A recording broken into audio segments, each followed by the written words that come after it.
Nikukaribisha mara tena kwenye kipindi kimongozo wa kujifunza Biblia kinachopeperushwa kwenye Theology za TV, na tunafikia kwenye somo la 6 linalozungumzia les dons spirituels ama karama za rohoni ama za kiroho. Na leo siku ya dimanche tuzungumzie la diversité des dons ama karama tofauti. Karama tofauti ndio somo letu la leo. Nitakualika kusoma pamoja nami kwenye Wakorintho wa kwanza sura ya 12 mstari wa kwanza hadi wa 6.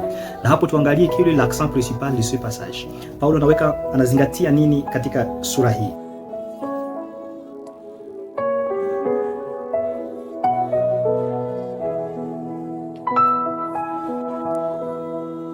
Baada ya kusoma pamoja nami utaelewa ya kwamba hapo Paulo anatumia maneno matatu kuzitambua, akionyesha utofauti wao.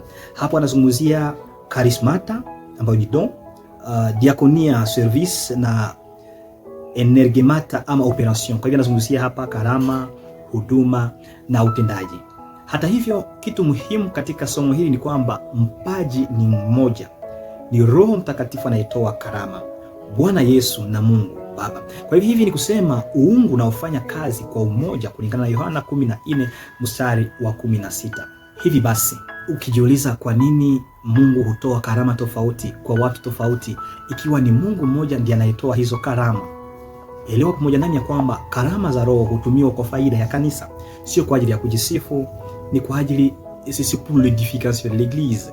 Ni Mungu pekee anayejua ni watu gani wanaweza kutumia karama fulani kufikia kusudi hili ama lile nyingine. Ni jambo la upagani kabisa kuanza kuzania kwamba karama yangu ni ya muhimu kuliko ya mwingine, na ni jambo lisilo la Kikristo kabisa, lisilo la kiroho kuwa ukichagua watu, sijui ni kama kwenye idara fulani, niseme kwenye kuna mara fulani tunachagua watu, sijui watumishi, na tunaangalia upande mmoja wa karama. Akiwa mhubiri, karama ya kihubiri, sema huyu ndiye mchungaji anayefaa. Tunasahau ya kwamba anaweza kuwa na karama ya unabii, anaweza kuwa na karama nyingine. Kwa hivyo karama hizo zote ambazo Mungu anazitoa, anaangalia huyu anatakiwa kutolewa hii karama, na hizo tukiziweka pamoja zinatumika kwa ajili ya utukufu wa Mungu. Ni karama gani ambazo Paulo anatoa kama mfano kati ya nyingine nyingi zilizopo kwenye Wakorintho wa kwanza 12:8-10, Warumi 12:6-8 na Waefeso 4:11-12? Hapo anaonyesha kuna karama ya neno la hekima. Kuna watu ambao wana neno la hekima, kuna wengine ambao wana neno la maarifa, wengine wana imani kama karama, afya, kufanya miujiza, wengine wana unabii, wengine wana utambuzi wa roho, na wengine wana karama ya lugha. Hapo ni kwenye Wakorintho wa kwanza 12:8-10.